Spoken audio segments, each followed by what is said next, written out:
ইউটিউবের সকল ছাত্রছাত্রীকে স্বাগত। আজকে আমরা উৎপাদকের বিশ্লেষণের সামান্য একটু অংশ বাকি আছে, সেই সম্পর্কে একটু আলোচনা করে নেব। 8.5 কোর্সে দেখি 8.5 কোর্সে দেখি 8.5 এটার কিছুটা অংশ আমাদের আজকে বাকি আছে, ওইটুকু করার পর আমরা লাভ ক্ষতিতে চলে যাবো। হ্যাঁ, লাভ ক্ষতি চ্যাপ্টারে চলে যাব। প্রথমে এমসিকিউ এর 2-এর 1-একটা 2-এর 1 কি দেওয়া আছে, a square minus b square সমান 11 গুণ 9, তাই দেওয়া আছে। তো এখান থেকে a আর b এর ধনাত্মক পূর্ণ সংখ্যা ab বলেছে, তাহলে ab এর মান বের করতে হবে আমাদেরকে। আমরা কিভাবে তাড়াতাড়ি করতে পারি ওটাকে?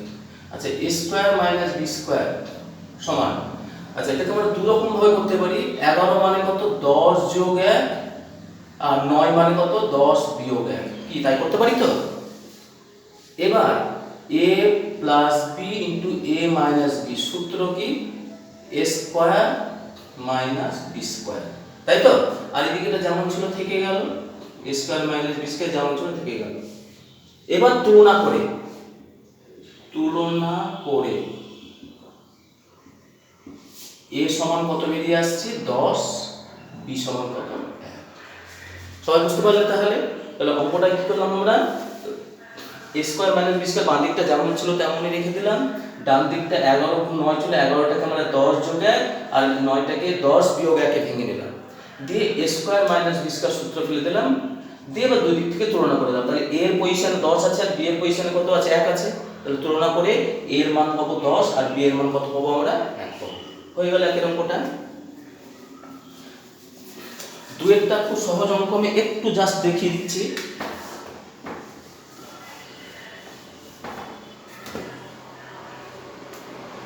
দুয়ের 2 a by b plus b by a সমান 1। এই অঙ্কটা 7এও প্রচুর করেছে তোমরা, 7 থেকে করা হচ্ছে। তাহলে আমরা প্রথমে কি করব, এটাকে ab লসাগু করে দিলাম, a square plus b square সমান 1। বজ্র গুণন করলে a square plus b square সমান কত হয়ে গেল, ab। ওই abটাকে আমি মাঝে করে নিলাম, a square minus ab plus b square সমান 0। তাই হলো তো। এরপরের ধাপ কি চেয়েছে আমাদের, a cube plus b cube এর মান। তাহলে অতএব a cube plus b cube, এইটাকে আমরা উৎপাদকের সূত্রে ভাঙবো। উৎপাদকে বিশ্লেষণে যে সূত্র আছে, সূত্রটা কি, a plus b into a square minus ab plus b square, সেই সূত্র ফেললাম। ফেলে a প্লাস b যা ছিল থাকলো, এইটার মান আমরা কত বের করলাম, এই যেখানে বের করেছি কত, 0 বসিয়ে দিলাম। 0 দিয়ে কোনো কিছু গুণ করলে কি হয়ে গেল, 0 হয়ে গেল।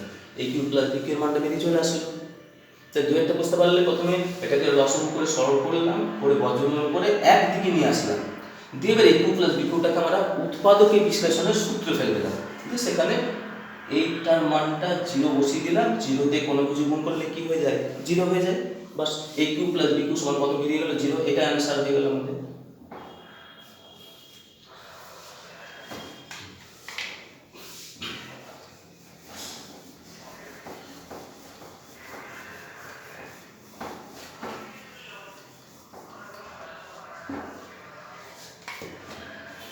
আচ্ছা, 3-এর অঙ্কটায় কি আছে, 25-এর কিউব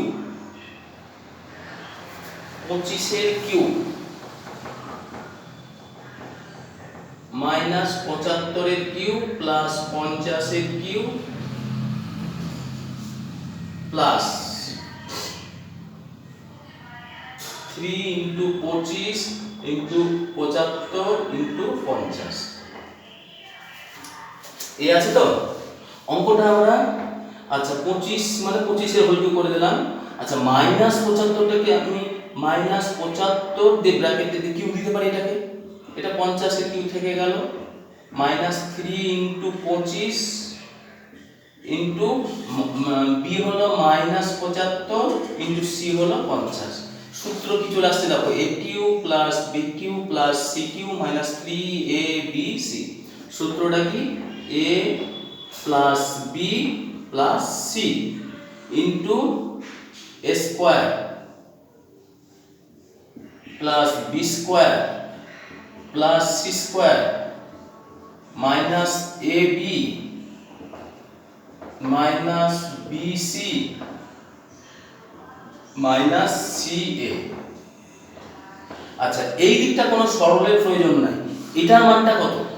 দেখো 25 আর 50 মিলে কত হয়ে গেল? 75 মাইনাস 75, তার মানে কত হয়ে গেল? এটা 0 হয়ে গেল। 0 ইনটু এই রাশিমালাটা যা ছিল থেকে গেল, এটা পুরোটা 0 তে কোনো কিছু গুণ করলে কত হয়ে গেল? 0 হয়ে গেল। তাহলে এই রাশিমালাটা শর্ট কোশ্চেন, এটাকে আর না লিখলেও চলবে। তাহলে কি করা হলো অঙ্কটাতে? 25 কিউ মাইনাস 75 এটা ছিল, এটাকে আমরা 25 রাখলাম, মাইনাস 75 টাকে প্লাস ব্র্যাকেটে মাইনাস 75 হোল কি করে দিলাম, 50 টাকে 50 হোল কি করলাম, আর মাইনাস 3 ইনটু এ হলো 25 ইনটু বি হলো মাইনাস 75 আর সি হলো 50। দেখো এই মাইনাসে মাইনাসে কি হয়ে গেল? এটা প্লাস হয়ে গেল। তাহলে জিনিসটা একই থেকে গেল, সেম থেকে গেল। এবার A cube B cube C cube minus 3 A B C, সূত্র হলো A plus B plus C into A square plus B square plus C square minus A B minus B C minus C. এবার ডান অংশটুকুকে সরল করার কোনো প্রয়োজন নাই। এই বাম দিকটাকে দেখো সরল করলে কি হয়? 0 হয়ে যায়। হয়ে যাচ্ছে 0। 25 আর 50 75 থেকে 75 বিয়োগ করলে 0 হয়ে গেল। 0 দিয়ে কোনো রাশিমালা গুণ করলে কি হয়ে যায়? 0 হয়ে গেল। পুরো রাশিমালাটার উত্তরটা চলে আসলো আমাদের। আচ্ছা, 4 এর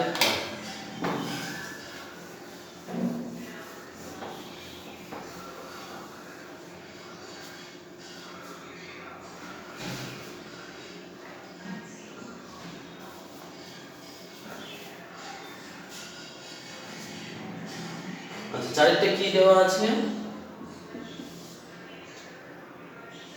a plus b plus c সমান 0 হলে a square by a square by bc b square by ca c square by ab। আচ্ছা, আমরা তিনটে যদি লসাগু করে দিই abc, তাহলে কি হয়ে যায়? a cube plus b cube plus c cube হয়ে যায়। তো এই যে এটাতে ভাগ করলাম a কে a স্কয়ার দিয়ে গুণ করলে a কিউ, এটাতে এটা ভাগ করলে b কে b স্কয়ার দিয়ে গুণ করলে b কিউ, এটাতে ভাগ করলে c কে c স্কয়ার দিয়ে গুণ করলে c কিউ সমান। আচ্ছা, উপরটা আবার 3abc হয়ে যায়। কেন 3abc হয়ে যায়? যেহেতু a plus b plus c সমান 0, অতএব a cube plus b cube plus c cube সমান কত হয়? 3abc। এটা আমরা জানি, এটা আমরা আগের দিন শিখেছি যে a plus b plus c এর মান যদি 0 হয়, তাহলে a cube plus b cube plus c cube সমান কত হয়ে যাবে? 3abc হয়ে যাবে। সবাই বুঝতে পেরেছো এটা? দিয়ে তাহলে উপরে এই a cube plus b cube plus c cube এর জায়গায় বসে গেল 3abc, নিচে একটা abc আছে। abc কেটে গেল, কত হয়ে গেল आंसर? এটা 3।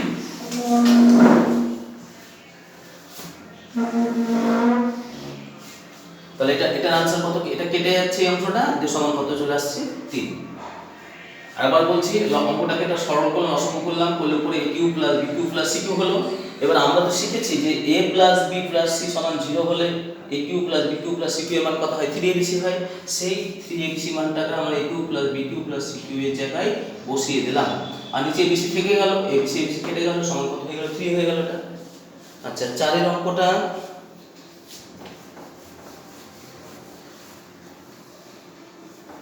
হলো। এবার 5 এর অঙ্কটা 5 এরটা দেওয়া আছে x square minus px, x square minus px plus 12 সমান x minus 3 into x minus a।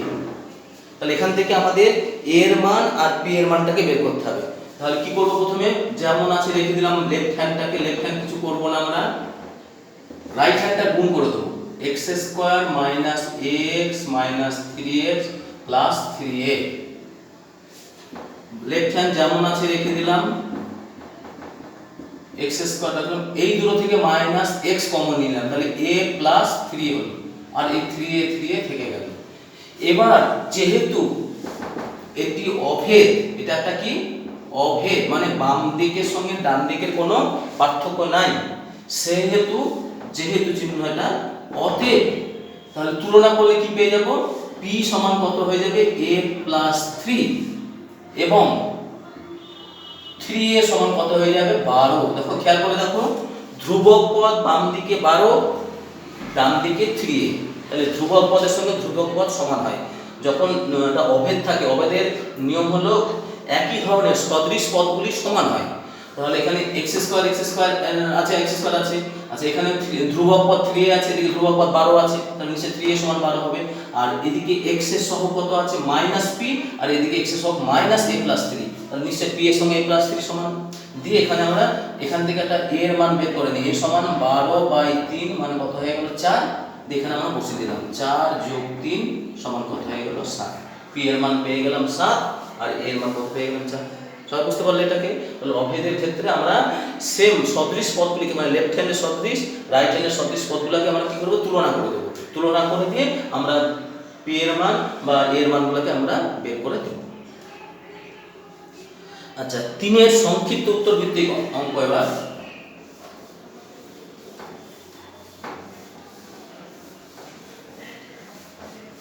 সংক্ষিপ্ত উত্তর ভিত্তিক অঙ্ক 3 এর 1।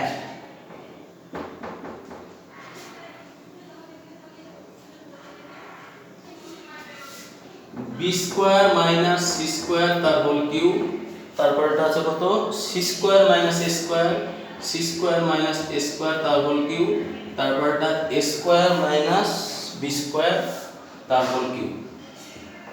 নিচে আছে b মাইনাস c তার whole cube, c minus a তার whole cube, a minus b তার হোল কিউব।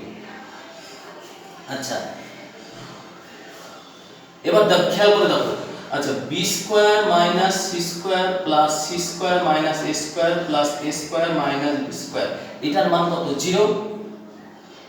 এবং দেখো b মাইনাস c যোগ c মাইনাস a যোগ a মাইনাস b, এটার মান কত 0। তাহলে আমরা উপরটা কি হয়ে আছে খেয়াল করে দেখো তো, উপরটা এই ফর্মে আছে না? আমরা উপরটাকে ধরো, এটাকে ধরলাম x cube plus y cube plus z cube, আর নিচে ধরে নিলাম m cube plus n cube plus p cube. আচ্ছা খেয়াল করে দেখো, x plus y plus z, x plus y plus z সমান কত হচ্ছে 0 হলো, আর m plus n plus p এটার মান কত হয়ে গেল 0 হয়ে গেল।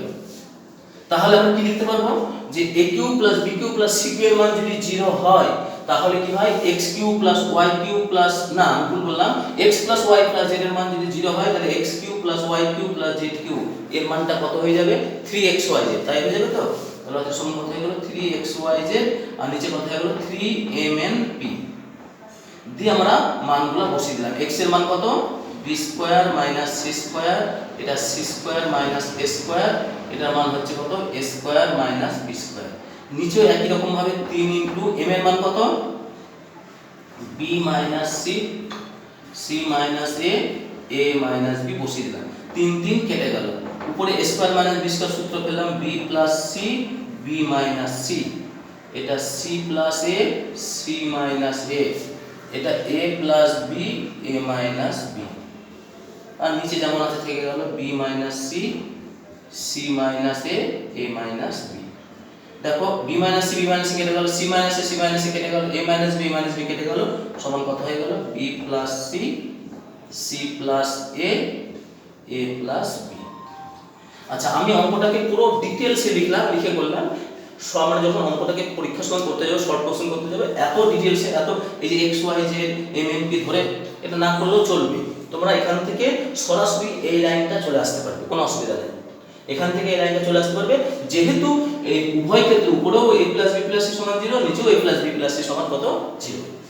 তাহলে আমাদের এই রাশিগুলো বা এগুলো না দেখালেও চলবে। শর্ট কোশ্চেনের ক্ষেত্রে পরীক্ষার সময় যখন আমরা করব তখন সরাসরি এখান থেকে এই লাইনটা চলে আসতে পারে, কোনো অসুবিধা না। আমি তীর চিহ্ন দিয়ে দেখিয়ে দিলাম, এখান থেকে এই লাইনটা করা যায়। হ্যাঁ, আমার এগুলো না ধরা দেখালেও চলবে। আমি বোঝানোর জন্য বা বুঝতে সুবিধা হওয়ার জন্য প্রথম দিকে তোমাদের অসুবিধা হবে বলে আমি এটা ধরে করলাম। দিয়ে আমার মানটা কত বেরিয়ে গেল b plus c c plus a a plus b।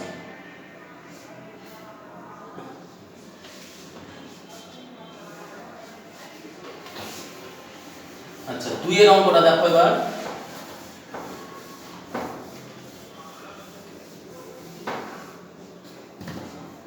2 এটা হচ্ছে 3/2 কি বলেছে a cube plus b cube plus c cube minus 3abc এইটা সমান 0 বলে দিয়েছে, তাই বলেছে তো এটা সমান 0। আচ্ছা এই a cube plus b cube plus c cube এর একটা সূত্র আছে, হ্যাঁ দু রকম সূত্র। একটা সূত্র তো আমরা জানি a plus b plus c into a square plus b square plus c square minus ab minus bc minus c, এটা তো জানি। এছাড়াও ওটারই আরেকটা ফর্ম আছে আলাদা, half into a plus b plus c into second ব্র্যাকেটে a মাইনাস b এর whole square b minus c এর whole square c minus a এর হোল স্কয়ার, এটা সমান 0। এবার দেখো এখানে একটা দুটো তিনটে রাশিমালা আছে কটা রাশিমালা আছে এখানে? তিনটে। হাফ একটা a plus b plus c, আর একটা যে গোটাটা একটা রাশিমালা, এই যে a মাইনাস b এর হোল স্কয়ার যোগ b মাইনাস c এর হোল স্কয়ার যোগ c মাইনাস a এর হোল স্কয়ার আছে তো। তিনটে রাশিমালার মধ্যে খেয়াল করে দেখো হাফ সে তো কোনোদিনই 0 হতে পারে না। আচ্ছা a plus b plus c not equal to 0 বলে দিই সংখ্যার মধ্যে, বলেছে তো a plus b plus c এটা নট ইকুয়াল টু 0, তাহলে কাকে 0 হতে হবে? এটাকে নিশ্চয়ই 0 হতে হবে, কারণ কোনো রাশিমালার গুণফল যখন 0 তখন তাদের মধ্যে নিশ্চয়ই একটা রাশিমালাকে 0 হতেই হবে। তাহলে সেই হিসাবে তাহলে অতএব a minus b whole square b minus c এর whole square c minus a এর হোল স্কয়ার এটা সমান 0। পাশে লিখে দেব যেহেতু a plus b plus c not equal to 0 হলে পর্যন্ত দিয়ে এবার বর্গ সমষ্টি 0 হলে কি হয়? প্রত্যেকটা রাশিমালা 0 হয়। তাহলে a মাইনাস b সমান 0, তাহলে a সমান কত হয়ে গেল? b। আচ্ছা b মাইনাস c সমান 0 বা b সমান কত হয়ে গেল? c, তাই তো b সমান কত হয়ে যাচ্ছে? c।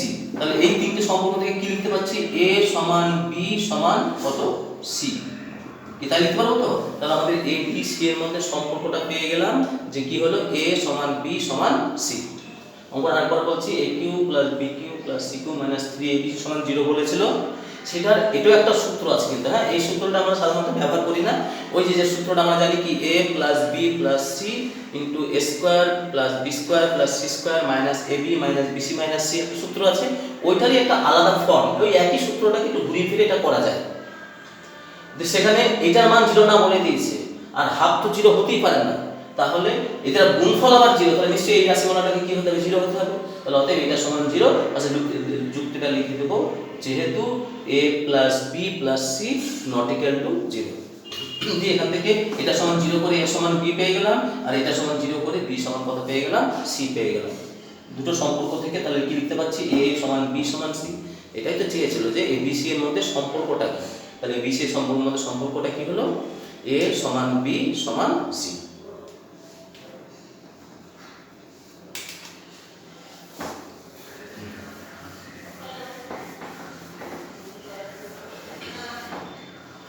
আচ্ছা আমরা আসছি এবার 3 নম্বর অঙ্কে। কি দেওয়া আছে? a square minus b square, a square minus b square সমান 224, তাই দেওয়া আছে তো। a square minus b square সমান কত দেওয়া আছে? 224। এবার আবার বলা আছে যে ab টা হচ্ছে ঋণাত্মক পূর্ণ সংখ্যা, ab হলো কি? ঋণাত্মক পূর্ণ সংখ্যা, তাই বলা আছে যে বইয়ে। তাহলে ab হচ্ছে ঋণাত্মক পূর্ণ সংখ্যা, তাহলে সেই হিসাবে আমাদের কিভাবে অঙ্কটাকে করব? a square minus b square সমান, আচ্ছা আমরা 224 টাকে আমরা এরকম লিখতে পারি 225 বিয়োগ 1 লিখতে পারি, বা আচ্ছা a square minus b square সমান 225 মানে হচ্ছে 15 এর বর্গ, আমি মাইনাস 15 এর বর্গ লিখতেই পারি। দেখো মাইনাসের বর্গ করলে কি হয়? মাইনাস মাইনাসে এই যে মাইনাস 15 গুণ মাইনাস 15 কি হবে? গুণ করলে কত হয়ে যায়? মাইনাস মাইনাস প্লাস 225, তাই হয়ে যাচ্ছে তো। তাহলে এটা আমরা মাইনাস 15 স্কয়ার লিখতে পারি, আর মাইনাস 1 টাকে আবার মাইনাস 1 স্কয়ার এটাও লিখতে পারি। কেন এটা মাইনাস লিখলাম? যেহেতু এখানে বলেই দিয়েছে অঙ্কটায় যে ab টা কিন্তু ধনাত্মক সংখ্যা নয়, ধনাত্মক পূর্ণ সংখ্যা নয়, বলেছে ঋণাত্মক পূর্ণ সংখ্যা। ab টা কি সংখ্যা বলেছে? ঋণাত্মক পূর্ণ সংখ্যা। তাহলে এই ঋণাত্মক পূর্ণ সংখ্যা কে কে হতে পারে? মাইনাস ছাড়া ঋণাত্মক হবে না, তো মাইনাস, আচ্ছা মাইনাস 15 বর্গ করলেও সে 225 হয়, মাইনাস 1 বর্গ করলেও 1 হয়। তাহলে আমরা লিখতে পারি, দেখো তুলনা করে কি পেয়ে যাচ্ছি? তুলনা করে পাই a সমান মাইনাস 15 আর বি সমান কত হয়ে গেল -1। তাহলে যেহেতু অঙ্কটাই এ বি কে বলেছে ঋণাত্মক পূর্ণ সংখ্যা, সেই হিসাবে এ এর মান আমরা -15 বেরোলো, বি এর মান কত বেরিয়ে আসলো -1। আচ্ছা, চারেরটা আমাদের করাবো এবার।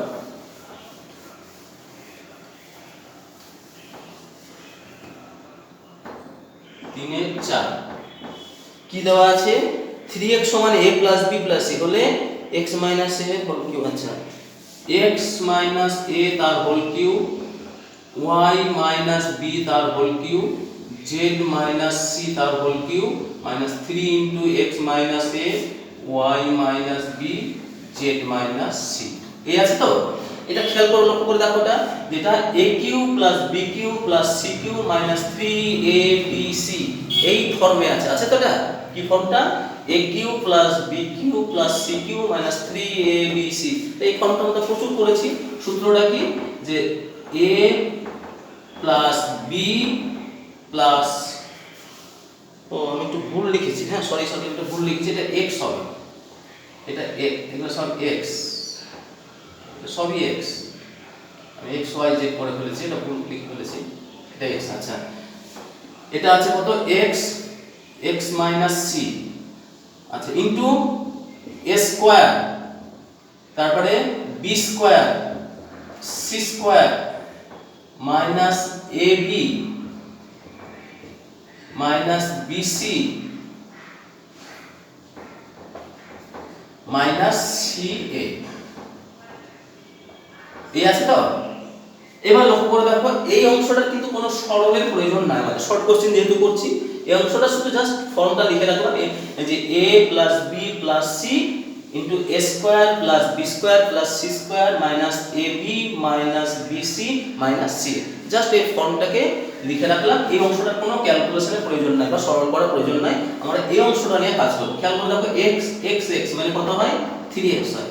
3x মাইনাস ব্র্যাকেটে যদি এগুলো পুরি তাহলে a plus b plus c হয়, হয়তো ইনটু, আর এই যে রাশিমালা আছে এটাকে পুরোটা যেমন আছে তেমন লিখে দেব, দিয়ে এবার 3x এর মান কত বলে দিয়েছে এখানে? a plus b plus c। তাহলে 3x এর জায়গায় বসিয়ে দিলাম a plus b plus c আর minus a plus b plus c থেকে যাচ্ছে এদিকটা, ইনটু এটার মানটা যেমন আছে রেখে দিলাম। এটা মানে এই অংশটা কোনো সরলের প্রয়োজন নাই, যেমন আছে রেখে দিয়েছি। দিয়ে দেখো, এটা থেকে এটা বিয়োগ করলে, এক জিনিস থেকে একটা জিনিস করলে 0 হয়ে যায়, 0 ইনটু এটা যা ছিল থাকলো, 0 দিয়ে কোন কিছু গুণ করলে কি হয়ে গেল? 0 হয়ে গেল। হয়ে গেল? তাহলে এটা রাশিমালাটা আমার কত পেয়ে গেলাম আমরা? 0। অঙ্কটা আরেকবার বলছি, অঙ্কটা ছিল a cube plus b cube plus c cube minus 3abc এই ফর্মে আছে। ফর্মটা কি? যে a plus b plus c into a square plus b square plus c square minus ab minus bc minus c। Form লিখলাম। Form লেখার পর এই অংশটুকু, দ্বিতীয় অংশটুকু কোনো সরল করতে যাব না, শর্ট কোশ্চেন আমার যেমন আছে ডট ডট দিয়ে রেখে দিতে পারি। শর্ট কোশ্চেনের ক্ষেত্রে কোনো বাধ্যবাধকতা মানে সেরকম কোনো নম্বর কাটবে না। আর এইদিকে এই x মিলে কত হয়ে গেল? 3x হয়ে গেল। এদিকে a প্লাস b সেটা কমন নিলাম, 3x এর মানটা আবার কত বলে দিয়েছে? a plus b plus c, সেটা বসিয়ে দিলাম। a plus b plus c থেকে a plus b plus c বিয়োগ করলে কত হয়ে যায়? 0 হয়ে যায়। আর এইদিকে যেমন ছিল তেমন থেকে গেছে, 0 দিয়ে যত বড় রাশি কি গুণ করি না কেন সেটার মান কত হয়ে যায়? 0 হয়ে যায়। 0 আনসার হয়ে গেল আমাদের এটা।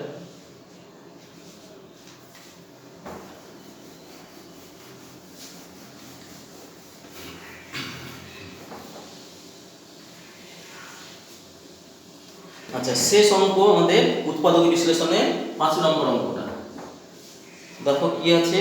2x square plus px plus 6 সমান 2x minus a x minus 2। এটা একটা অভেদ বলে দিই, তাই তো? একই জিনিস আমরা এই অভেদ দিয়ে অনেক অঙ্ক করলাম, আজকেও করেছি। এটাতে যেমন আছে লেফট হ্যান্ড সাইড, এটা এদিকটা সরল করার কোনো প্রয়োজন নাই। রাইট হ্যান্ড সাইডটাকে আমরা গুণ করে নিই, জাস্ট গুণটা করে নেব। 2x স্কয়ার এটার সঙ্গে এটা গুণ করলে মাইনাস 4x, এটার সঙ্গে এটা গুণ করলে মাইনাস ax, আর মাইনাস a কে মাইনাস 2 দিয়ে গুণ করলে প্লাস 2a হয়ে গেল। আচ্ছা, এই লেফট হ্যান্ড সাইড যেমন আছে রেখে দিলাম, কোনো কিছু সরল করার প্রয়োজন নাই। 2x স্কয়ার যেমন আছে রেখে দিলাম। এই মাঝের দুটো থেকে মাইনাস x কমন নিয়ে নিলে 4 প্লাস a হয়ে গেল প্লাস 2a। এবার যেহেতু এটা কি অভেদ, আগে একটা অঙ্ক একবারে সেম টাইপের অঙ্ক করেছি, অভেদ হলে কি হবে, তাদের সদৃশ পদগুলির সহগগুলি সমান হবে। সদৃশ পদ বলতে গেলে খেয়াল করে দেখো x এর সহগ p আর এখানে x এর সহগ -4 a, তাহলে যেহেতু এটি অভেদ, যুক্তিটা কি, যেহেতু এটি একটা অভেদ, তাহলে অতএব কি লিখতে পারবো আমরা, আগে ধ্রুবক পদটা করে নিই। তাহলে 2a সমান কত হবে 6, বা a সমান কত হয়ে গেল 6/2 মানে 3 পেয়ে গেলাম, একটা মান পেয়ে গেলাম। আবার লেফট হ্যান্ডের রাইট হ্যান্ডে শুধু p আছে, দেখো শুধু p আছে তো, আর রাইট হ্যান্ডে কত আছে x এর সহগটা, x এর সহগটা কত +p, আর এদিকে x এর সহগটা কত আছে -4 a, তাই আছে -4 a যেমন আছে থেকে গেল। দিয়ে এবার সমান -4 এর মান কত পেলাম আমরা 3, এই যে পেয়েছি 3, বসিয়ে দিলাম এখানে 3, এর জায়গায় বসিয়ে দিলাম 3, যোগ করে কত হয়ে গেল 4 আর 3 7, তাহলে p এর মান পেয়ে গেলাম কত -7। তাহলে অঙ্কটা আরেকবার বলছি, এটা ওটা অভেদ, তাহলে লেফট হ্যান্ড যা আছে রাখলাম, রাইট হ্যান্ডটাকে একটু পাল্টিয়ে নিতে হলো, গুণ করে নিতে হলো। হ্যাঁ, দিয়ে আমাদের লেফট হ্যান্ডের ফর্মে যে ফর্মে আছে সেই ফর্মে করে নিচ্ছি, গুণ করে মাঝে দুটো থেকে x কমন নিয়ে নিলাম। তাহলে দেখা যাবে, খেয়াল করে দেখো লেফট হ্যান্ড আর রাইট হ্যান্ড দুটো একই প্রকৃতির হয়ে গেল, এবং এটা একটা অভেদ। যেহেতু অভেদ, এটা সঙ্গে সঙ্গে তাহলে কি লিখতে পারবো, x এর সহগের সঙ্গে এর x এর সহগটা নিশ্চয়ই কি হবে, সমান হবে। তাহলে আমরা আর ধ্রুবক পদের সঙ্গে ধ্রুবক পদ সমান হবে, আমরা আগে ধ্রুবক পদটা করে নিচ্ছি। এদিকে x বিহীন পদ মানে ধ্রুবক পদ 2a, আর এদিকে x বিহীন পদ কত 6, তাহলে সেই দুটো সমান করলাম, করে এর মানটা কত পেয়ে গেলাম 3। আর এই মাঝের দেখো খেয়াল করে দেখো x এর সহগ কত আছে +p, আর এদিকে x এর সহগ কত আছে -4 সেটাও সমান করলাম, করে এই আমাদের এর মানটা কত বসিয়ে দিলাম 3 বসিয়ে দিলাম, 4 আর 3 কত হয়ে গেল 7, তাহলে এর মান পেয়ে গেলাম 3, p এর মান কত পেয়ে গেলাম -7। তাহলে আমাদের উৎপাদকের চ্যাপ্টার সম্পর্কে নিশ্চয়ই তোমাদের একটা ধারণা চলে আসলো, তোমরা এগুলো ভালো করে করবে। এবার আমরা আজকে আরেকটু আগাবো অন্য একটা চ্যাপ্টার, সেটা হচ্ছে লাভ ক্ষতি। লাভ ক্ষতি ইংলিশে বলা হয় প্রফিট অ্যান্ড লস। লাভ ও ক্ষতি, আচ্ছা লাভ ও ক্ষতির ব্যাপারটা কখন আসবে, আমরা যখন ব্যবসার ক্ষেত্রে যাবো, তাই তো। আমি একটা কোনো একটা জিনিস কিনে নিয়ে আসলাম, কিনে নিয়ে এসে যে দামে কিনে নিয়ে আসলাম তার থেকে যদি বেশি দামে বিক্রি করি তাহলে লাভ, যদি তার থেকে কম দামে বিক্রি করি তাহলে কি হবে, ক্ষতি হয়ে যাবে। হ্যাঁ, তা আমাদের কখনো লাভ হতে পারে, কখনো ক্ষতি হতে পারে। দেখা গেল আমি একটা জিনিস কিনে নিয়ে আসলাম, সেটা বিক্রি হচ্ছে না, তা আমাকে দেখা গেলো কম দামে বিক্রি করে যাতে নষ্ট না হয়, কম দামে বিক্রি করে ছেড়ে দেবো, যাতে আমার খুব বিশাল ক্ষতি না হয়। হ্যাঁ, আর যদি জিনিসটা বিক্রি না হয় তাহলে তোমার পুরোটাই ক্ষতি হয়ে যাবে। তখন কি করে অনেক ব্যবসায়ী কি করে, তখন দেখা গেলো যে দামে কিনে নিয়ে এসেছিল তার থেকে কম দামে বিক্রি করে দিচ্ছে বাধ্য হয়। তখন কি হয়, তার সেটা ক্ষতি হয়ে যাবে। তাহলে লাভ কখন হবে, যখন আমি যে দামে কিনবো, মানে কেনা দাম, ক্রয় মূল্য থেকে বিক্রয় মূল্যটা বড়, বিক্রয় মূল্য মানে বিক্রি দামটা বেশি, তখন এটা কি হবে, লাভ হবে। আর ক্রয় মূল্য থেকে মানে কেনা দাম, যে দামে আমরা কিনলাম, ক্রয় মূল্য থেকে যদি ক্রয় মূল্যটা বিক্রয় মূল্য থেকে বেশি, আমি মানে যে দামে কিনেছি তার থেকে কম দামে বিক্রি হলো, তাই তো ঘটে না, তখন কি আমরা লাভ হবে, তখন না কি হয়ে যাবে, তখন আমাদের হয়ে যাবে ক্ষতি। এই দুটো কথা মনে রাখতে হবে, যখন আমরা কোন জিনিস কিনছি, কিনে যদি কম দামে বিক্রি করি তাহলে ক্ষতি হয়ে যাবে, আর যে আমি যদি বেশি দামে বিক্রি করি তাহলে লাভ হবে। অর্থাৎ ক্রয় মূল্য থেকে বিক্রয় মূল্য বড় হলে লাভ হবে, আর ক্রয় মূল্য থেকে বিক্রয় মূল্য ছোট হলে ক্ষতি হয়ে যাবে। প্রথম যেটা এই লাভ ক্ষতির অঙ্কের জানার বিষয়, একটু খেয়াল করবে, লাভ ক্ষতি চ্যাপ্টারটা তুলনামূলকভাবে একটু কঠিন মনে হয় সবার ক্ষেত্রে, একটু ধীরে পড়বে তোমরা চ্যাপ্টারটাকে, একটু ভালো করে বুঝে পড়বে। হ্যাঁ, না হলে কিন্তু এই চ্যাপ্টারটাতে একটু সময় নষ্ট হয়ে যাবে, লাভ আবার করে ধীরে করতে হবে, ওই জন্য একটু ধীরে করবো আমি এই চ্যাপ্টারটা। হ্যাঁ, একটু ধীরে করবো, বোঝার চেষ্টা করবো, হয়ে যাবে, দেখো কোনো অসুবিধা নাই। তাহলে প্রথম জিনিস বললাম যে একটা জিনিস যে দামে কিনে নিয়ে আসছি সেটাকে কি বলা হয়, ক্রয় মূল্য, যে দামে বিক্রি করছি সেটাকে কি বলা হচ্ছে, বিক্রয় মূল্য। কেনা দাম থেকে বিক্রি দাম যদি বেশি হয় তাহলে কি হবে, কেনা দাম থেকে বিক্রি দামটা বেশি তাহলে লাভ হবে, আর যদি কেনা দাম থেকে বিক্রি দামটা কম হয় তাহলে ক্ষতি হবে। আমরা ওটা শিখলাম ওইটুকু। আচ্ছা, দ্বিতীয় ধাপ আসছে, খুব গুরুত্বপূর্ণ কথা, লাভ কোনো শর্ত যদি উল্লেখ না থাকে, কোনো শর্ত উল্লেখ না থাকলে, শর্ত উল্লেখ না থাকলে লাভ বা ক্ষতির হার নির্ধারিত হবে ক্রয় মূল্যের সাপেক্ষে। খুব গুরুত্বপূর্ণ কথা। আরেকবার বলছি আমি কথাটা, যে যদি কোনো শর্ত উল্লেখ নাই, হ্যাঁ, একবার বলেছি আমি এত টাকা একটা জিনিস কিনেছি, এত টাকায় বিক্রি করলাম, হ্যাঁ, তাতে আমার শতকরা কত লাভ হলো, যদি দেখা গেলো বিক্রি দামটা বেশি তাহলে লাভ হবে, তাহলে শতকরা কত লাভ হলো, কোনো শর্ত উল্লেখ নাই, তখন লাভটাকে আমরা ক্রয় মূল্যের সাপেক্ষে করতে হবে, মানে ক্রয় মূল্যের ভিত্তিতে করতে হবে। অর্থাৎ আমি একটা উদাহরণ দিই, ক্রয় মূল্য হচ্ছে 120 টাকা আর বিক্রয় মূল্য 150 টাকা। মানে আমি একটা জিনিস 120 টাকায় কিনে নিয়ে আসলাম, আনলাম তো, এনে সেই জিনিসটাকে বিক্রি করছি 150 টাকায়। তাহলে কি সাধারণ জ্ঞান একটা বাচ্চা ছেলেও বলে দিতে পারবে যে না, এই ক্ষেত্রে লাভ হচ্ছে কত, 30 টাকা লাভ হচ্ছে, বেশি দামে বিক্রি করছি তাহলে লাভ হয়ে যাবে। তাহলে লাভ কত হচ্ছে আমাদের এখানে? লাভ হলো 150 বিয়োগ মাইনাস 120 সমান 30 টাকা। লাভটুকু বের করতে পারলাম, ঠিক আছে, এই পর্যন্ত ঠিক আছে। কিন্তু এবার প্রশ্ন করলো ওখানে, যে বললো লাভের হার নির্ণয় করো, শতকরা লাভের হার নির্ণয় করো। তা লাভের হার, এই লাভের হার আমরা কি করে বের করব? সূত্র হচ্ছে লাভ বাই ক্রয় মূল্য ইন্টু 100%। তাহলে লাভের হার বেরিয়ে চলে আসবে। একটা কথা বলে রাখি, এই যে লাভের হার বের করছি আমরা, লাভটাকে যেটা লাভ বেরাবে সেটা উপরে লিখবো, নিচে ক্রয় মূল্য লিখবো। এই কথাটা মাথায় থাকে যেন সবার। এই যে নিচে কি লিখবো? ক্রয় মূল্য, মানে আমি যে দামে কিনে নিয়েছিলাম, তার মানে এখানে কত লিখবো? 120 টাকা লিখবো, হ্যাঁ। আর লাভ কত টাকা? 30 টাকা, তাহলে 30 টাকার উপরে লিখবো, ইন্টু 100% গুণ করবো, সরল করবো, যা বেরিয়ে আসবে সেটাই আমাদের আনসার হয়ে যাবে।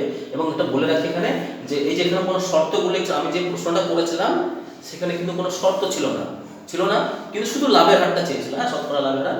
যেহেতু লাভের হার বের করতে বলেছে, তাহলে লাভ বাই ক্রয় মূল্য ইন্টু 100% ওই সূত্র দিয়ে হবে। আচ্ছা, এটাই বলে রাখি, এটাই যদি ক্ষতি হতো, আমি হয়তো 120 টাকা কিনে 150 টাকা না বিক্রি করে আমি হয়তো 80 টাকায় বিক্রি করলাম, তাহলে ক্ষতি হতো, সেক্ষেত্রে ক্ষতি বেড়াতো।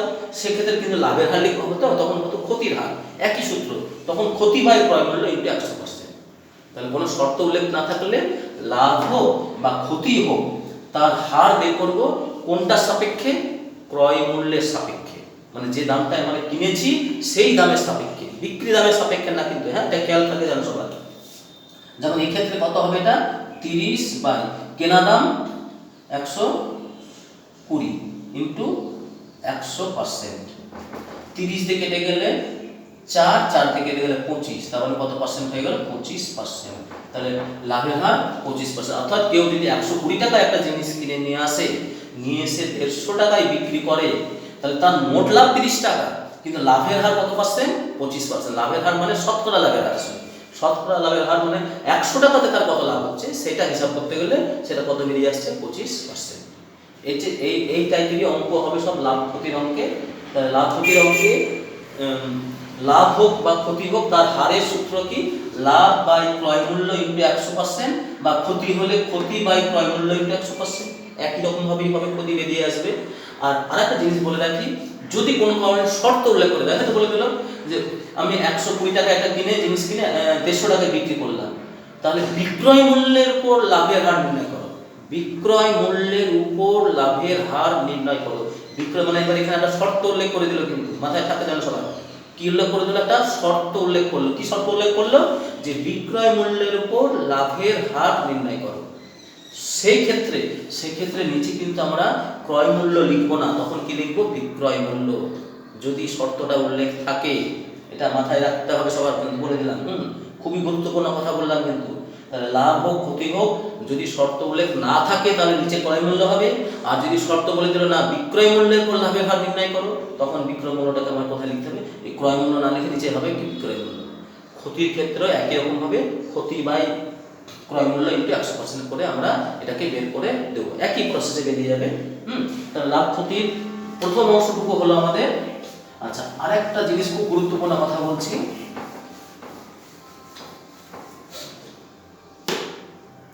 আচ্ছা, আমাদের 20% লাভ হয়েছে, আর বিক্রি দাম জানা আছে, বিক্রয় মূল্য জানা আছে, বিক্রয় মূল্য আচ্ছা 25% লাভ হয়েছে আর বিক্রয় মূল্য জানা আছে 150 টাকা। তাহলে ক্রয় মূল্য কত কত এইটা আমরা অঙ্ক। তার মানে যখন বিক্রি দাম জানা আছে, কেনা দাম জানা আছে, এই লাভের হার জানা আছে, ক্ষতি হতে পারে ক্ষতির হার জানা আছে, কিন্তু ক্রয় মূল্য জানা নাই, তখন আমরা অঙ্কগুলো কি করব? তাহলে 25% লাভের অর্থ 100 টাকা ক্রয় মূল্য হলে বিক্রয় মূল্য কত টাকা হবে? 125 টাকা, তাই তো? বিক্রয় মূল্য কত হবে? 125 টাকা। দিয়ে আমরা সমস্যাটা লিখে করতে পারি। সমস্যাটি ক্রয় মূল্য বা বিক্রয় মূল্য, ক্রয় মূল্য, বিক্রয় মূল্য, ক্রয় মূল্য, মানে ক্রয় মূল্য যেহেতু বের করবো ওটাকে শেষে লিখলাম। আচ্ছা, বিক্রয় মূল্য 125, ক্রয় মূল্য কত? 100 টাকা। আচ্ছা, বিক্রয় মূল্য 150 টাকা যদি হয় তাহলে ক্রয় মূল্য কত? হ্যাঁ, সরল সম্পর্ক, এদের মধ্যে সরল সম্পর্ক, এদের মধ্যে সর্বদা কি সম্পর্ক হয়? সরল সম্পর্ক। অতএব ক্রয় মূল্য সমান কি হবে? 100 গুণ, সর্বদা এটা সরল সম্পর্ক উল্টিয়ে যায়, 150/125 দিয়ে আমরা 25 দিয়ে কেটে গেলে 5, 25 দিয়ে কেটে গেলে 6, 5 দিয়ে কেটে গেলে 20, 6 × 120 টাকা। তাহলে আমার কেনা দাম কত ছিল জিনিসটা? 120 টাকা। এইটা অ্যানসারটা বেরিয়ে চলে আসলো। কত বেরিয়ে আসলো? এটা 120। তাহলে অঙ্কটা কি ছিল? যে 25% লাভ ছিল আর একটা জিনিসের বিক্রয় মূল্য ছিল 150 টাকা। তাহলে জিনিসটা কত দামে আমি কিনেছিলাম, মানে আমার ক্রয় মূল্যটা কত, সেটা আমাদের এখানে বের করতে হবে বা আমাদের ক্যালকুলেট করতে হবে। হ্যাঁ, তা সেই ধরনের অঙ্কগুলোকে আমরা কিভাবে করবো? এইভাবে একটা প্রসেস আছে, এছাড়াও একটা প্রসেস আছে, আমি সেটাও দেখাচ্ছি। এটা ডিটেলস প্রসেস, হ্যাঁ, খুব বিস্তৃতভাবে দেখিয়ে করা হবে। হ্যাঁ, যে 25% লাভ মানে 100 টাকা কেনা দাম, মানে নিশ্চয়ই সে বিক্রি করেছে কত টাকায়? 125 টাকায় বিক্রি করেছে, তবেই তো তার 25% লাভ হবে। এবার আমরা সমস্যাটা লিখে নেব, বিক্রয় মূল্য, ক্রয় মূল্য। ক্রয় মূল্য যেটা আমরা বের করবো ওটাকে শেষে লিখবো। তো এইটা শিখে তাই তো শিখেছি, যেটা বের করতে হয় সেটা শেষে লিখতে হয়। যে 125 টাকা বিক্রয় মূল্য হলে ক্রয় মূল্য কত? 100 টাকা। এই যে আমরা লিখে রেখেছি লাইনটা। দিয়ে আমাদের বিক্রি দাম কত জানা আছে? 150। তাহলে কেনা দামটা কত? এই তো আমাদের ক্যালকুলেটের ব্যাপার থাকে এটাই। এবার এদের মধ্যে কি সম্পর্ক হয়? ক্রয় মূল্য বিক্রয় মূল্যের মধ্যে সর্বদা সরল সম্পর্ক। তাহলে অতএব ক্রয় মূল্য সমান 100 ইন্টু, তাহলে এটা উল্টিয়ে গেলে সরল সম্পর্কের ক্ষেত্রে এটা উল্টিয়ে গিয়ে 150/125 কেটে গিয়ে কত হয়ে গেল? 120 টাকা। আমাদের কত বেরিয়ে গেল? 120 টাকা। এইটা হলো ডিটেলসে বের করা হলো। হ্যাঁ, কিন্তু অঙ্কটাকে আমরা দেখা যাবে আরো, শুধু যে অঙ্কটা এই অংশটুকু দেবে না, দেখা যাবে আরো অনেক কিছু ঢুকিয়ে দিয়েছে অঙ্কটার মধ্যে, অনেক কিছু, অনেক বড় এলাবোরেট করতে হবে, আরো অনেক তথ্য বের করতে হবে। তখন অঙ্কটাকে আমরা এত ডিটেলসে না করে আমরা সংক্ষেপও করতে পারি। কিভাবে সংক্ষেপ করতে পারি? জাস্ট এইটুকু লিখাও আমরা করতে পারি। দেখা হলে এই একই জিনিস 3-4টে করতে হবে, একই অঙ্কের মধ্যে 3-4 বার জিনিসটা বের করতে হবে, 3টে ক্রয় মূল্য বের করতে হবে। হতেই পারে দেখবা পরের দিকে যখন অঙ্ক পাবে তখন দেখবে যে এরকম অনেক 3-4টে জিনিস বিক্রয় মূল্য দেওয়া আছে, 3-4টে ক্রয় মূল্য আমাকে বের করে আনতে হবে। তখন তো এই এত ডিটেলসে একটার জন্য এতটা লাগলো, আরেকটার জন্য এতটা, আরেকটার জন্য এতটা, তারপর আবার মেন অঙ্কে যাব, সেখানেও আবার ক্যালকুলেশন আছে, তাহলে তো বিরাট হয়ে যাবে অঙ্কটা। হ্যাঁ, তখন আমরা কিভাবে করবো? জাস্ট সংক্ষেপে লিখবো, বিক্রয় মূল্য সমান 150 টাকা, লাভ সমান 25%, অতএব ক্রয় মূল্য সমান কত হচ্ছে? 100 ইন্টু 150/100 প্লাস লাভ হয়েছে বলে 25 প্লাস 25। আর যদি এটা ক্ষতি হতো তাহলে এটা যোগ না হয় কি করতাম? বিয়োগ করতাম। তাহলে 100 ইন্টু বিক্রয় মূল্য বাই, মানে টোটাল বিক্রয় মূল্য বাই বিক্রয় মূল্যের শতকরা হার যেটা হ্যাঁ, শতকরাতে বিক্রয় মূল্য যেটা আমরা এখানে 25% লাভ হয়েছে, তখন বিক্রি দাম কত হবে? 100 টাকা কিনলে বিক্রি হবে কত? 125 যোগ হবে এটা। আর এটা যদি 25% ক্ষতি বলতো তাহলে এটা নিচে কত লিখতাম? 100 বিয়োগ 25 লিখতাম। এবার কত হয়ে গেল দেখো, 100 গুণ 150 বাই 125, 25 থেকে কেটে গেলে 5, 25 থেকে কেটে গেলে 6, 5 থেকে কেটে গেলে 20 সমান 6 20 120 টাকা সংক্ষেপে আমাদের বেরিয়ে গেল। হ্যাঁ, তাহলে যদি এই একই জিনিস তাহলে এরকমই অনেকগুলো তিনটে ক্রয় মূল্য বলে বিক্রয় মূল্য বলে দিয়েছে, তিনটে ক্রয় মূল্য আমার আগে বের করতে হবে, করে তখন মূল অঙ্কে যেতে হবে। আমার পাবো শেষের দিকে 2-3খানা অঙ্ক আছে, তখন কিন্তু ওই আগে যেটা আমরা শিখলাম ওই অত এলাবোরেট অত ডিটেলসে দেখিয়ে আমার ক্রয় মূল্য বের না করে আমরা এইভাবে সংক্ষেপেও ক্রয় মূল্য বের করে নিতে পারি। কারণ আমাদের 3-4 বার করতে হবে, যেমন একটা অংশের জন্য এটা আবার করলে আরেকবার এতটা করতে পারে, আবার করতে হবে, তাহলে অঙ্কটা অনেক বড় হয়ে যাবে। এবার যদি প্রথম নিয়মে করতাম তাহলে কিন্তু দেখা গেল 1.5-2 পাতা অঙ্ক চলে আসছে। হ্যাঁ, সেক্ষেত্রে আমাদের কি হবে, সময় একটা নষ্টের ব্যাপার চলে আসবে, আমাদের দেখা গেল টাইম প্রেসার পড়ে যেতে পারি, তখন আমরা একটু সংক্ষেপ প্রসেসে এইভাবেও করতে পারি। সবাই বুঝতে পারলে তাহলে লাভ ক্ষতি জিনিসের দুটো জিনিস মনে রাখতে ভালো করে, লাভ হোক ক্ষতি হোক সেটা হিসাব হবে ক্রয় মূল্যের পরে যদি কোনো শর্ত উল্লেখ না থাকে। আর হ্যাঁ, আরেকটা কথা বলে রাখি, ক্রয় মূল্য আর বিক্রয় মূল্যের মধ্যে সর্বদা কাকে ধরা যায়? ক্রয় মূল্যকে 100 ধরা যায়, বিক্রয় মূল্যকে 100 ধরা যায় না, যদি না কোনো শর্ত উল্লেখ থাকে। হ্যাঁ, বিক্রয় মূল্যকে 100 ধরা যায় না। আরেকটা লাভ দিতে আরেকটা আমরা ধার্য মূল্য বলে একটা কথা জানতে পারবো। হ্যাঁ, ধার্য মূল্য কি? ধার্য মূল্য হচ্ছে ক্রয় মূল্য যোগ আমি যে দামটাকে বাড়িয়ে রেখেছি, বৃদ্ধি দাম, বৃদ্ধি মূল্য।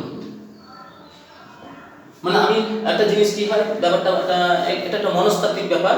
কেউ একটা জিনিস হয়তো 120 টাকায় কিনে নিয়ে আসে, এবার সে যদি ওই ওটার পরে হয়তো ধরলাম সে ভাবলো আমি 10 টাকা লাভ করতে চাই জিনিসটা, তাহলে তাকে বিক্রি করতে হবে কত? 130-এ বিক্রি করতে হবে। সে যদি এবার ওই জিনিসটার পরে 130 টাকা বিক্রি দাম লিখে রাখে, খরিদ্দার আসলে এসে দেখলো দাম আছে লেখা আছে 130 টাকা, খরিদ্দার কি বলে বসবে? বলবো আমাকে একটু কমিশন দেন, একটু ছাড় দেন আমাকে এটার পরে। তখন কিন্তু কি হবে, সে যদি ছাড় দিতে যায় দেখা যাবে তার থেকে কেনা দামের থেকে কি হয়েছে কমে যাচ্ছে জিনিসটা, তার ক্ষতি হয়ে যাবে। সেই জন্য তারা কি করে, ব্যবসায়ীরা কি করে, যে খরিদ্দারকেও সন্তুষ্ট রাখবো, আমারও লাভ থাকবে, সবারই সব দিকটা ঠিক থাকবে, তাহলে তার ব্যবস্থা করা কি, তখন তারা একটা ধার্য মূল্য করে নেয়। কিরকম? ক্রয় মূল্য যা সে কিনেছিল সেটা তো রাখলো, তার সঙ্গে একটা দাম বাড়িয়ে রাখলো, একটু বেশি করে বাড়িয়ে রাখলো। হ্যাঁ, হয়তো দেখা গেল সে 50 টাকা বাড়িয়ে রাখলো, দিয়ে দামটা লিখে রাখলো 150 টাকা। খরিদ্দারকে যখন বিক্রি করতে যাচ্ছে সে 150 টাকার উপরে 10% খরিদ্দারকে ছাড় দেব, খরিদ্দার দেখো সন্তুষ্ট হয়ে গেল, আমাকে 10% ছাড় দিয়েছে, হ্যাঁ খুব ভালো দোকানদার। তখন কি হলো, সে তখন এই 0 কেটে গেল, 0 কেটে গেল, 15 টাকা ছাড় দিয়ে দিল। 15 টাকা ছাড় এটা যেই দিয়ে দিল, দেখো এবার 150 টাকা দাম লেখা আছে জিনিসটার পরে। এই যে দামটা লেখা আছে ওটা ধার্য মূল্য কিন্তু। হ্যাঁ, মূল্যটা কি মূল্য বলা হয়? ধার্য মূল্য। যে দামটা কোনো জিনিসের পরে প্রিন্ট করা থাকবে, মূল্য লেখা থাকবে, সেটাকে বলা হয় ধার্য মূল্য। সেই 150 টাকা থেকে সে 15 টাকা ছাড় দিয়ে দিল, ছাড় দিয়ে কত পেয়ে গেল? 135 টাকা। দেখো খেয়াল করে দেখো, সে আগে ভেবেছিলাম 130 টাকা বিক্রি করবো, পরে কিন্তু দেখা গেল সেটা 135 টাকা বিক্রি হয়ে গেল, আরো বেশি লাভ হয়ে গেল।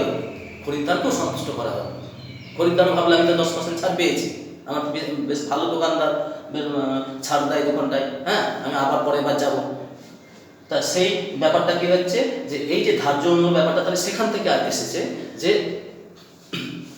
একটা দাম যেটা দোকানদার যে জিনিসটা কিনে নিয়ে আসছে এটা এমন একটা দাম তো বেশি করে লিখে রাখে, যাতে খরিদ্দারকে ছাড় দেওয়ার পরও সে যেটা লাভ ভাব করবে ভেবেছিল সে লাভটা অন্তত পেয়ে যায়, বা তার থেকে একটু বেশিও পেতে পারে। হ্যাঁ, সেই মূল্যটাকে, সেই যে দামটাকে লিখে রাখবে, প্রিন্ট করে রাখবে। হ্যাঁ, ওই যে এমআরপি বলে লেখা থাকে না, ম্যাক্সিমাম রিটেল প্রাইস, হ্যাঁ মানে হচ্ছে সবচেয়ে বেশি খুচরো মূল্য, সবচেয়ে বেশি খুচরো মূল্য মানে ওই দাম হাইস্ট নিতে পারবে সে, সেই দামটা তার দোকানদার সাধারণত কি করে, ওটার উপর একটা কমিশন দিয়ে দেয়, খরিদ্দার সন্তুষ্ট হয়ে যায়। তা সেই দামটাকে কি বলা হচ্ছে? ধার্য মূল্য। তাহলে এই ধার্য মূল্য ব্যাপারটা মাথায় ঢুকেছে সবার, এটা খুব শূন্য পরের দিকে আমরা করতে গিয়ে অঙ্ক করতে গিয়ে আমরা এবার আমাদের অনুশীলনীতে চলে আসি, লাভ ক্ষতি অনুশীলনীতে। হ্যাঁ, তাহলে আমরা এর ডিটেলস জানলাম কিভাবে কোনটা কি করতে হয়, কি বের করতে হয়। এবার আমরা প্র্যাকটিক্যালি কিছু অঙ্ক করব। তাহলে আমাদের ধারণাটা চলে আসবে। যেমন আমরা 3 অঙ্কটা করছি, হ্যাঁ, কোষে দেখি, এটা হচ্ছে কোষে দেখি 10.1, কোষে দেখি 10.1 এর 3 নম্বর অঙ্কটা আমরা করছি। কি লেখা আছে পড়ছি আমি, দেখো। সুদীপ কাকা 176 টাকা মূল্যে একটি ঘড়ি বিক্রি করেছেন, এটা বিক্রি দাম দেওয়া আছে, তাতে তার ক্ষতি হয়েছে 12%। তাহলে তিনি কত টাকায় কিনেছিলেন? এই যে আমি এটা শেখালাম অঙ্কটা, যে ক্রয় মূল্য জানা নাই, তাই তো? এখানে অঙ্কটা কি জানা নাই? ক্রয় মূল্য জানা নাই। আচ্ছা, 12% ক্ষতির অর্থ, তাহলে 12% ক্ষতির অর্থ 100 টাকা ক্রয় মূল্য। আমি বারবার বলেছি ক্রয় মূল্যকে সর্বদা 100 ধরতে হবে, হ্যাঁ, তাতে ক্ষতি হলে বিক্রয় মূল্য বিয়োগ হবে আর লাভ হলে বিক্রয় মূল্য বেড়ে যাবে। তাহলে 100 টাকা ক্রয় মূল্য হলে বিক্রয় মূল্য কত হবে? বিক্রয় মূল্য হবে 100 মাইনাস 12, ক্ষতি হয়েছে মানে এটা, তাহলে কত হয়ে যাচ্ছে? 88 টাকা। তাহলে সমস্যাটি আমি ডিটেইলসে লিখে করছি, হ্যাঁ। সমস্যাটি বিক্রয় মূল্য আর এদিকে হচ্ছে ক্রয় মূল্য। বিক্রয় মূল্য কত টাকা? 88 টাকা। তাহলে ক্রয় মূল্য কত হয়? 100 টাকা। বিক্রয় মূল্য এখানে কত বলেছে? 176 টাকা। তাহলে ক্রয় মূল্য কত? এটা আমাদের জিজ্ঞাসা, তাই তো? তাহলে আমাদের কি বের করতে হবে? ক্রয় মূল্য কত। এবার যেহেতু বিক্রয় মূল্য ও ক্রয় মূল্য সরল সম্পর্কে আছে, তাই তো? বিক্রয় মূল্য ক্রয় মূল্য কি সম্পর্কে থাকে? সরল সম্পর্কে থাকে। তাহলে অতএব ক্রয় মূল্য সমান কত হবে? 100 ইনটু, বারবার বলছি এটা উল্টিয়ে যায়, 176/88। 88 দিয়ে কেটে গেলে একেবারে 2 কেটে যায়, দিয়ে গেল 200 টাকা। তার মানে জিনিসটা আমি কত টাকায় কিনে, মানে সেই সুদীপ কাকা কততে কিনেছিল? 200 টাকায় কিনেছিল। কিনে সে 12% ক্ষতিতে মানে 176 টাকায় বিক্রি করেছিল। করে তার ক্ষতি হয়ে গেছে, তাহলে কত? 12% ক্ষতি হয়ে গেছে, হ্যাঁ। তাহলে অঙ্কগুলো কিভাবে করতে হলো দেখো, আমি দেখো একটু আগে শিখিয়েছি, সেই মতো প্রথম অঙ্কটায় পেয়ে গেলাম, 3 অঙ্কটায়, যে অঙ্কটায় ক্ষতির হার দেওয়া আছে আর বিক্রয় মূল্য দেওয়া আছে, আমাকে ক্রয় মূল্য বের করতে হবে। আমরা এইভাবে বের করে দিলাম। সবাই বুঝতে পেরেছো অঙ্কটাকে? তাহলে 12% ক্ষতি, এটা যদি 12% লাভ বলতো, তাহলে 100 টাকা ক্রয় মূল্য হলে বিক্রয় মূল্য কত লিখতাম? মাইনাস না করে কি করতাম? একটা প্লাস করতাম, হ্যাঁ। দিয়ে কত হয়ে যেত? 112 হতো। তাহলে সেই মতো করে অঙ্কটা এগিয়ে যেতাম। আচ্ছা, দেখি তাহলে আমার সেরকম কোনো অঙ্ক আছে কিনা। আচ্ছা, 4টাই দেখাচ্ছি আমি। আনোয়ার বিবি 10টি লেবু 30 টাকায় কিনে প্রতি ডজন 42 টাকায় বিক্রি করলেন। হিসাব করে দেখি তার কত লাভ বা ক্ষতি হলো। আচ্ছা,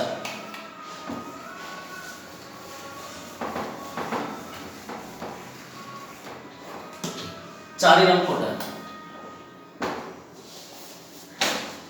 তাহলে কি হলো?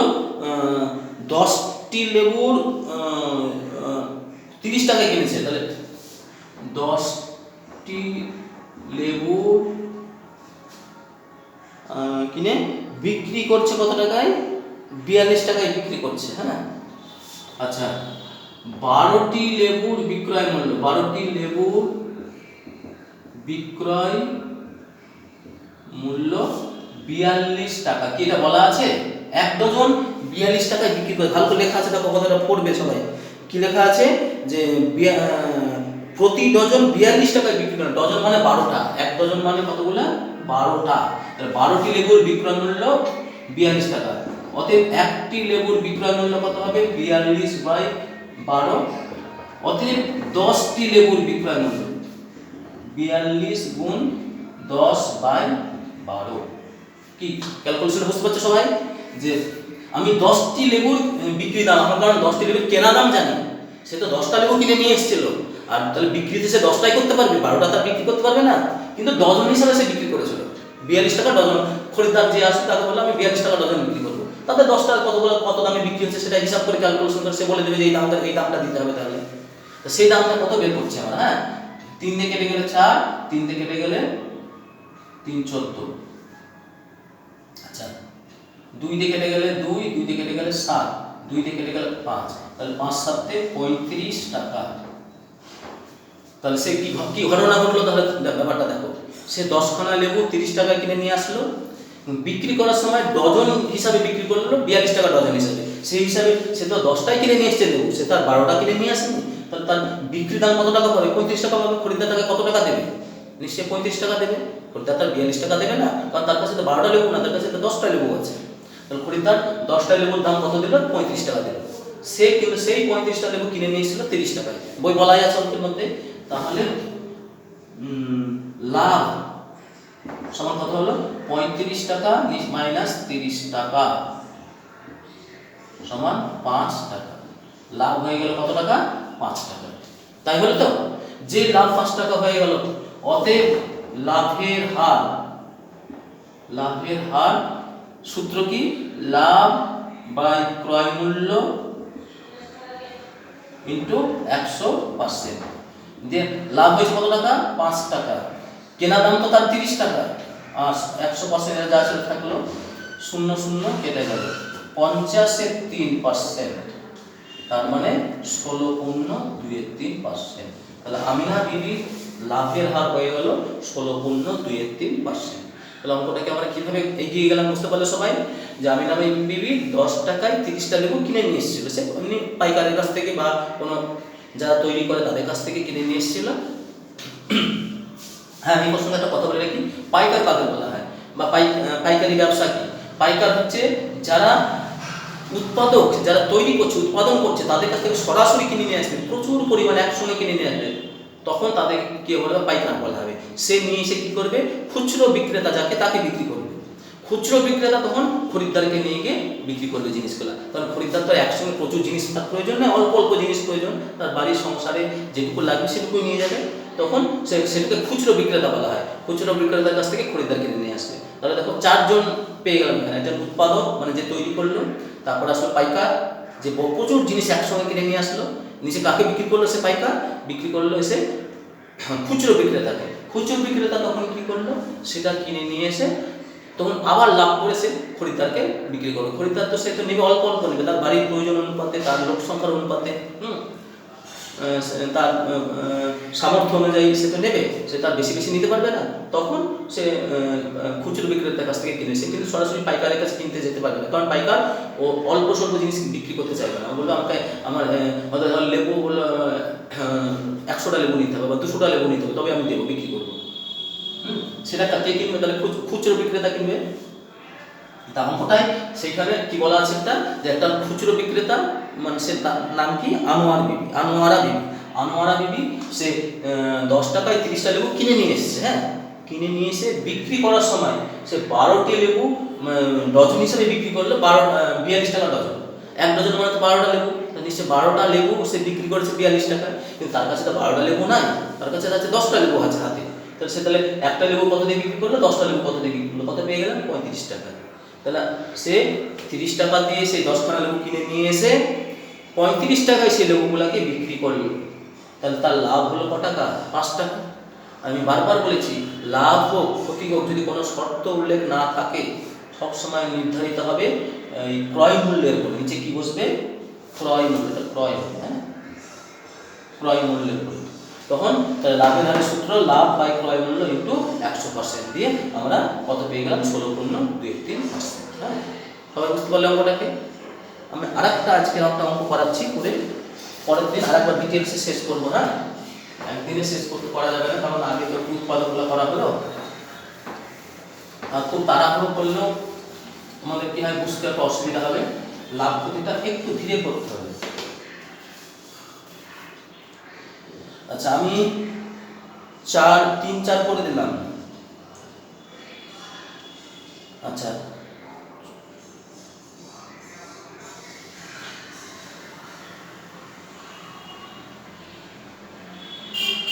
এবার 5-এর অঙ্কটা দেখো। 5-এর অঙ্কটা কি বলেছে? যে সুপ্রিয়া একটি ঘড়ি কিনেছে, সেই ঘড়িটি, না ভুল বললাম, 5-এর অঙ্কটা, অমলবাবু একটি ছবি 20% ক্ষতিতে বিক্রি করেছেন। হ্যাঁ,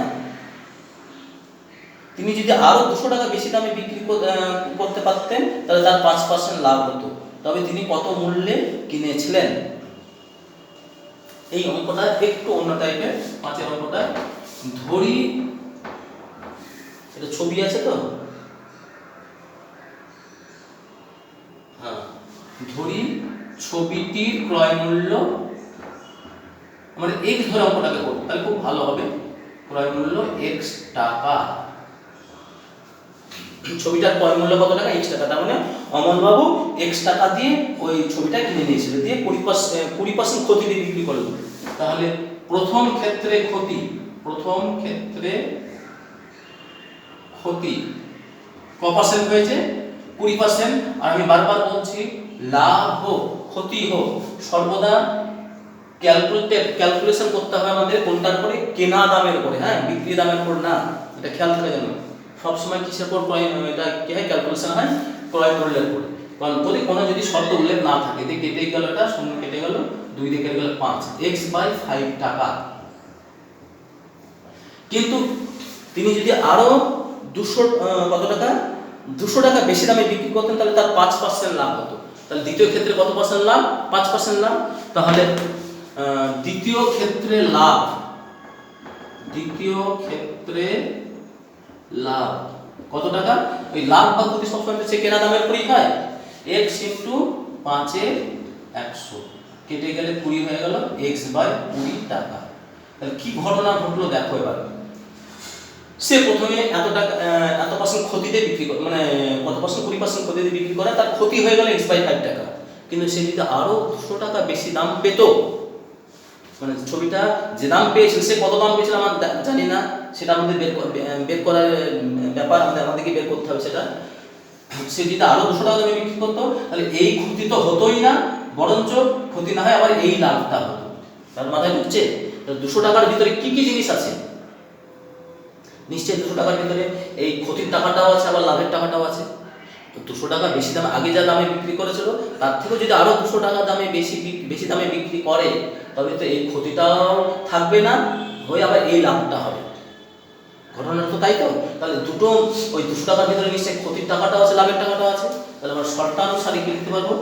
শর্তানুসারে x/5 প্লাস x/20 সমান কত টাকা?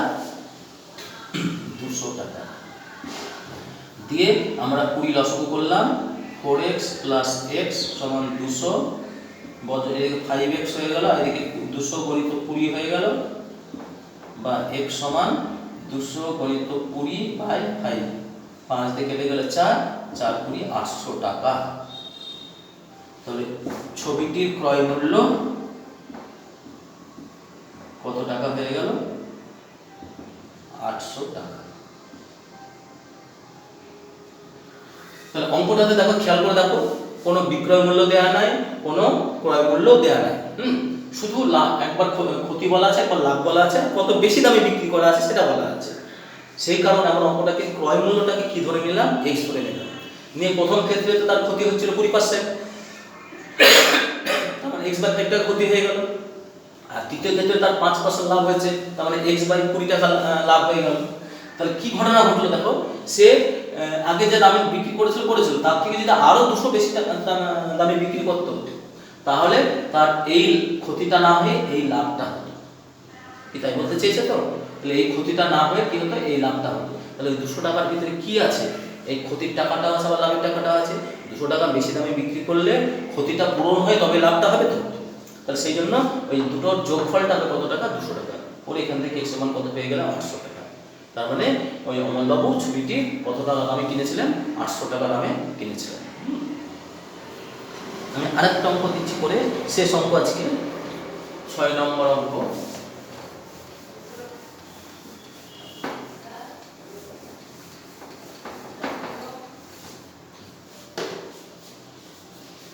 সুপ্রিয়া একটি ঘড়ি কিনেছে, সে ঘড়িটি 370 টাকায় বিক্রি করে, তখন তার যত লাভ হবে 240 টাকা বিক্রি করলে ঠিক তত টাকায় ক্ষতি হয়। তাহলে ঘড়িটির ক্রয় মূল্য কত? আচ্ছা, আমরা অঙ্কটাকে 2-3 রকমের নিয়ম করতে পারি আমরা। আচ্ছা, ধরি ক্রয় মূল্য ধরে, যেটা উত্তর চেয়েছি সেটা ধরেই করছি। ধরি ঘড়িটির ক্রয় মূল্য, ঘড়িটির ক্রয় মূল্য x টাকা।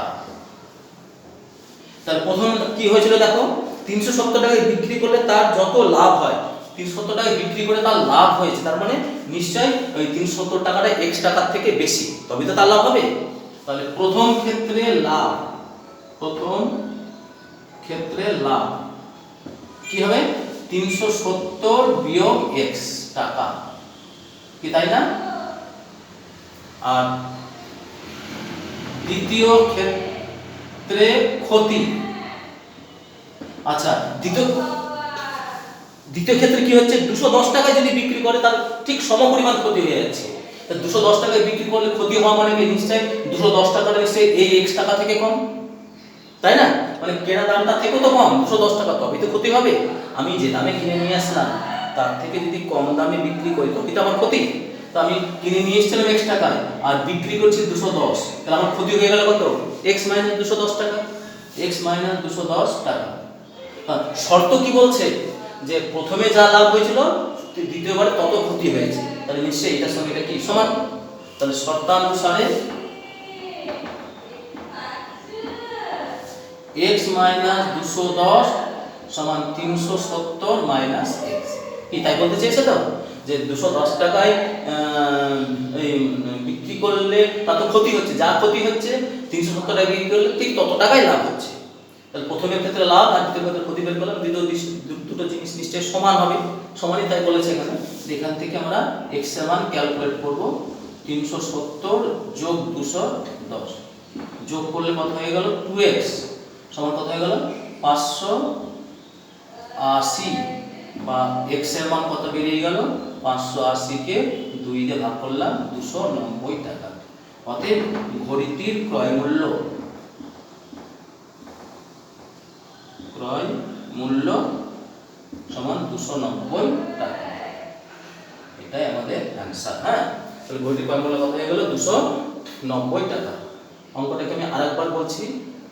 সুপ্রিয়া একটা ঘড়ি কিছু দামে কিনে নিয়ে এসেছিল, কত দামে কিনে নিয়ে এসেছিল আমরা জানি না, কিন্তু বলা আছে সে যদি 370 টাকায় ঘড়ি বিক্রি করে তাতে তো একটা লাভ হবে বলেই দিয়েছে, তার মানে 370 টাকা নিশ্চয়ই কেনা দামের থেকে বেশি, তাতে যা লাভ হয়, যত টাকা লাভ হয়, বলছে যে সে যদি 210 টাকায় বিক্রি করে তাহলে তার ক্ষতি হয়ে যায়, তাই বলছে। তাহলে নিশ্চয়ই 210 টাকার কেনা দামের থেকে কম, তাহলে ক্ষতি কত হয়, x থেকে 210 বিয়োগ করলে, বিয়োগ তো করা যাবে না, এটা রেখে দিলাম বিয়োগের মতো। তার শর্ত কি বলছে, যে প্রথম ক্ষেত্রে যত লাভ হবে দ্বিতীয় ক্ষেত্রে ঠিক তত টাকাই ক্ষতি হবে। তাহলে এই লাভের পরিমাণ আর এই ক্ষতির পরিমাণ দুটো কি হয়ে গেল, সমান হয়ে গেল নিশ্চয়। দিয়ে দুটোকে সমান করলাম, করে x বাম দিকে নিয়ে আসলাম, সংখ্যা ডান দিকে নিয়ে গেলাম, যোগ করে 2a যোগ করে কত হলো 580, সরল করে x সমান কত পেলাম, 290। তাহলে সুপ্রিয়া ঘড়িটি নিশ্চয়ই কত টাকা দামে কিনে নিয়ে এসেছিল, 290 টাকা। এবার একটু পরীক্ষা করে দেখি আমরা, হ্যাঁ জিনিসটা আমরা ঠিক করলাম না ভুল করলাম। আচ্ছা 290 টাকায় কিনে নিয়েছে, সে 370 বিক্রি করলো, তাহলে কত লাভ করলো, 80 টাকা লাভ হচ্ছে না, বিয়োগ করে পেয়ে যাবো। আচ্ছা আবার সে 290 টাকায় কিনে নিয়েছে, 210 টাকায় যদি বিক্রি করে তাহলে তার ক্ষতি হয়েছে কত টাকা, 290 থেকে 210 বিয়োগ করলে 80 টাকা। দেখো প্রথম ক্ষেত্রে 80 টাকা লাভ ছিল, দ্বিতীয় ক্ষেত্রে 80 টাকাই ক্ষতি হচ্ছে, তাহলে আমাদের অঙ্কটা ঠিক আছে। এখানে শর্ত তাই বলেছে যে 370 টাকায় বিক্রি করলে যত লাভ হচ্ছে 210 টাকায় বিক্রি করলে তত টাকাই ক্ষতি হচ্ছে, আমরা হিসাব করে তাই পেয়ে যাচ্ছি। প্রথম ক্ষেত্রে লাভ ছিল তার কত 80 টাকা, দ্বিতীয় ক্ষেত্রে ক্ষতিও হয়ে যাচ্ছে কত 80 টাকা। তাহলে লাভ ক্ষতির অঙ্কের, তাহলে এবার আমরা একটা জিস্ট কি পেলাম আমরা আজকে, যে সামারি মতো করি আমরা, হ্যাঁ যে আজকে লাভ ক্ষতির অঙ্ক করতে গেলে প্রথম কথা মনে রাখতে হবে, লাভ হোক ক্ষতি হোক ক্রয় মূল্য হিসাব হবে যদি কোনো শর্ত উল্লেখ না থাকে, হ্যাঁ আর লাভ বা ক্ষতি যাই হোক না কোনো ক্রয় মূল্য হিসাব হবে। আর লাভের হার বা ক্ষতির হার সূত্র কি, লাভ হলে লাভের হার সমান লাভ বাই নিচে সবসময় ক্রয় মূল্য বসবে ইন্টু 100%, ক্ষতি হলে ক্ষতি বাই ক্রয় মূল্য ইন্টু 100% হবে যদি কোনো শর্ত উল্লেখ না থাকে, এখানেও থাকে। আর একটা কথা, কিছু কিছু জিনিস আমরা পাবো লাভ ক্ষতির অঙ্ক করতে গেলে, যেমন কি পাবো বললাম একটু আগে, যে একটা ধার্য মূল্য পাবো। ধার্য মূল্য মানে কেউ কোনো একটা দোকানদার একটা জিনিস কিনে নিয়ে আসলো, নিয়ে এসে বেশি করে দাম চাপিয়ে রেখে যে দামটা সে প্রিন্ট করে রাখলো সেই জিনিসটার পরে, হ্যাঁ সেটাই হলো তার ধার্য মূল্য। ধার্য মূল্য কেন করে, কারণ সে হয়তো দেখা হলো সে 100 টাকা একটা জিনিস কিনে নিয়েছে, ভেবেছিল 20 টাকা লাভ করবে, তাহলে 120 টাকা তাকে বিক্রি করতে হবে, কিন্তু দেখা গেলো 120 টাকা দাম লিখে রেখে যদি দেয়, খরিদ্দার এসে সে কমিশন চেয়ে বসবে, হ্যাঁ, বলে ছাড় দেন আমাকে একটু, নাহলে আমি নেবো না জিনিসটা, নাহলে আমি অন্য দোকানে চলে যাবো। ও তখন কি করবে, সেই জন্য করে সে 100 টাকায় কিনে নিয়ে আসে, যদি সে 20 টাকা লাভ যদি তার ইচ্ছা থাকে, সে 120 লিখে রাখবে, সে লিখে রাখলে হয়তো 150 টাকা দাম। 100 টাকায় কিনে নিয়েছে, 150 টাকা দাম লিখে রাখলো। এই যে 150 টাকা লিখে রাখলো, এটাকে বলা হয় ধার্য মূল্য। কেন লিখে রাখলো? কারণ সে যখন বিক্রি করতে যাবে খরিদ্দারকে বলবে 10% ছাড় দেবো। 10% ছাড় দেওয়া মানে 15 টাকা ছাড়, তাই তো? 10% ছাড় দেওয়া মানে 15 টাকা ছাড়, বা সে যেগুলো 20% ছাড় দেবে, তাহলে 30 টাকা ছাড় হচ্ছে। তাহলে দেখো 30 টাকা যদি দেখো 150 টাকা আর 20% ছাড় মানে 30 টাকা ছাড়। 30 টাকা ছাড়, 150 টাকা দাম লেখা ছিল, 30 টাকা ছেড়ে দিল, থাকলো কত করে? 120 টাকা। দেখো সে যেটা লাভ করবো ভেবেছিল 20 টাকা লাভ করেছিল, 20 টাকায় লাভ থেকে গেল। আবার খরিদ্দারকে প্রচণ্ড সন্তুষ্ট করা হলো কি না, আমি আপনাকে কত ছাড় দিলাম, 20% ছাড় দিয়ে দিলাম। খরিদ্দার বলবি বাবা কত ছাড় দিয়ে দিল, 20% ছাড়, মানে খরিদ্দার প্রচণ্ড কি হয়ে গেল, খুশি। এইদিকে দোকানদারও যা ভেবেছিলাম যে লাভটা করবো, সে লাভটাও রেখে দিল, খরিদ্দারও খুশি হয়ে গেল। নতুন করে খরিদ্দার দেখা গেলে আবার সেই খরিদ্দারি আবার পুনরায় তার কাছে আবার কিনতে আসবে। সে যদি ছাড়টা না দিত, খরিদ্দার আসতো না। হ্যাঁ, মনস্তাত্ত্বিক ব্যাপার এখানে চলে আসছে।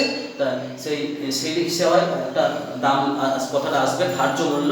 ধার্য মূল্য কথাটা সবার মাথায় থাকে না। ধার্য মূল্য, ক্রয় মূল্য, বিক্রয় মূল্য, অথবা লিখিত মূল্য যেটা, সেটাকেই ধার্য মূল্য বলা। হ্যাঁ, লিখিত মূল্য যে দামটা লেখা থাকে সেটাই লিখিত মূল্য, সেটাই ধার্য মূল্য।